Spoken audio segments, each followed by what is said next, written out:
इस साल जहां 15 अगस्त 2022 को 75 वर्ष आज़ादी के मनाएंगे, उससे ठीक 75 हफ्ते पहले इसकी शुरुआत की गई और ये 75 सप्ताह पहले शुरुआत की गई और अगले 15 अगस्त 2023 तक आज़ादी का अमृत महोत्सव कार्यक्रम चलेगा।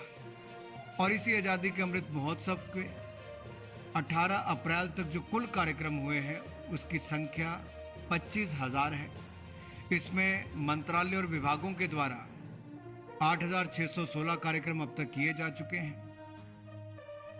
राज्य और केंद्र शासित प्रदेशों के द्वारा 9,516 कार्यक्रम किए हैं। दूसरे देशों में विदेश मंत्रालय एवं अन्य संगठनों के द्वारा 2,347 कार्यक्रम किए गए हैं। आज़ादी के अमृत महोत्सव में प्रतिदिन लगभग 50 कार्यक्रम होते हैं। प्रति 2 घंटे में कार्यक्रम होता है, प्रति घंटे में 2 कार्यक्रम होते हैं, प्रति 30 मिनट में एक कार्यक्रम आयोजित किया जा रहा है। मित्रों, अगर मैं आपको एक सूची पढ़कर थोड़ी सुना सकूं, आपको जानकारी होगी कि जैसे मैंने कहा 25,000 कार्यक्रम हुए हैं, उनमें से कुछ पर मैं यहाँ पर प्रकाश डालना चाहूँगा। जन भागीदारी पर आधारित, क्योंकि ये पब्लिक पार्टिसिपेशन की यहाँ पर बात की जाती है, संकल्प लेने की बात की है, 130 करोड़ भारतीयों की है। और प्रधानमंत्री जी ने सबका प्रयास की जब बात करते हैं तो जन भागीदारी की बात करते हैं। तो जन भागीदारी पर आधारित नदी उत्सव हो, स्वच्छाग्रह कार्यक्रम हो, योग दिवस हो, बाइक रैली हो, फिट इंडिया कार्यक्रम हो, रंगोली हो, निबंध, कविता, लोरी, देशभक्ति गीत और राष्ट्रगान प्रतियोगिताओं जैसे अनेक कार्यक्रमों द्वारा स्वाधीनता कार्यक्रम या स्वतंत्रता संग्राम से जुड़े नायकों, पुरोधाओं और महापुरुषों को याद किया गया। शहरों, कस्बों, गांव, स्कूलों, कॉलेजेस और कार्यालय और सार्वजनिक स्थलों पर हुए कार्यक्रमों के द्वारा उत्साह में मनाया जा रहा है अमृत महोत्सव। स्वतंत्रता सेनानियों और अनगिनत अनसंग हीरोज के त्याग और बलिदान को याद करते हुए ऑनलाइन श्रद्धांजलि देने हेतु डिजिटल ज्योत लाखों लोगों ने ऑनलाइन श्रद्धांजलि भी इसके माध्यम से देने का काम किया। अब आप अनसंग हीरोज की जब बात करते हैं तो ये तो पिछले 75 वर्षों में हमने देखा है कि गिने चुने लोगों तक ही आज़ादी के पूरे प्रोग्राम को निर्धारित कर दिया गया था कि इन लोगों के कारण आज़ादी मिली है।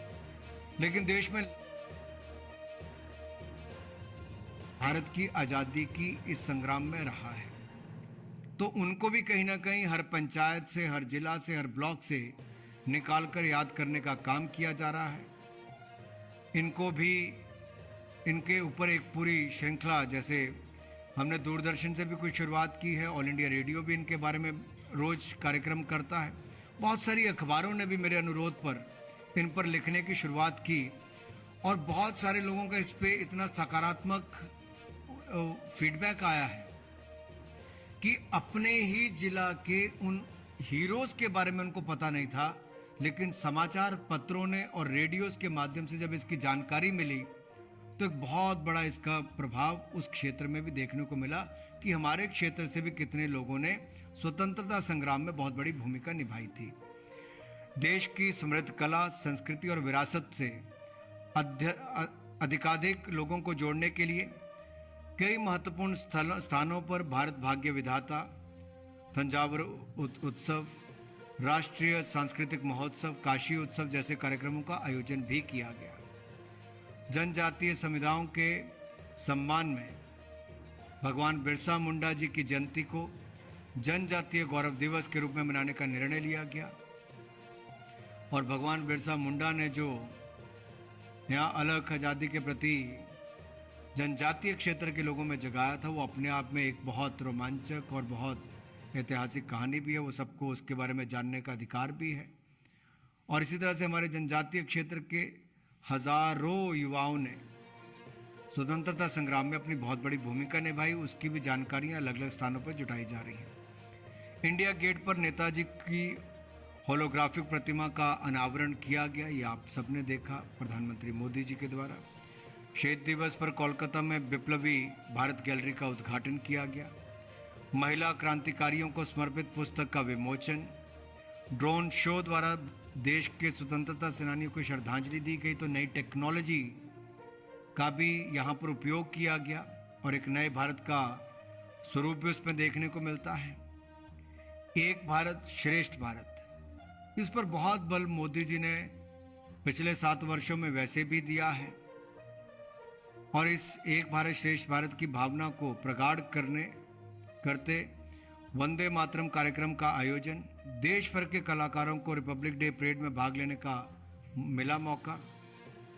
लद्दाख में पहली बार दुनिया का सबसे बड़ा खादी से बना 225 फीट का राष्ट्रीय ध्वज फहराया गया। आधुनिक भारत के निर्माण में सभी प्रधानमंत्रियों का किया गया सम्मान। प्रधानमंत्री संग्रहालय के माध्यम से देश के प्रधानमंत्रियों के योगदान को दर्शाने का एक काम किया गया और मुझे आशा है कि आप सब ने प्रधानमंत्री संग्रहालय देखा भी होगा और मैं देश भर के लोगों को कहना चाहता हूं कि आप भी आइए, प्रधानमंत्री संग्रहालय को देखिए। 1 करोड़ से अधिक बच्चों ने प्रधानमंत्री जी को पोस्ट कार्ड लिखे हैं और भविष्य के भारत पर अपने विचार, अपने सपनों को साझा किया है। अमृत महोत्सव के तहत देश भर में हर्षोल्लास से मनाया गया उमंग उड़ान उत्सव। 75 लाख पतंगों ने भरी उड़ान। यह अपने आप में दिखाता है कि अलग अलग तरह के कार्यक्रम पूरे देश भर में किए गए, जिससे जन भागीदारी हो, जन जागरण हो और आज की पीढ़ी को भविष्य के लिए तैयार किया जा सके। हमें एक ऐसा भारत मित्रों बनाना है जिसकी जड़ें प्राचीन परंपराओं और विरासत से जुड़ी होगी और जिसका विस्तार आधुनिकता के आकाश में अनंत तक रहेगा। हमारे चैनल को लाइक, शेयर और सब्सक्राइब जरूर करें और नई अपडेट्स के लिए बेल आइकन दबाना ना भूलें।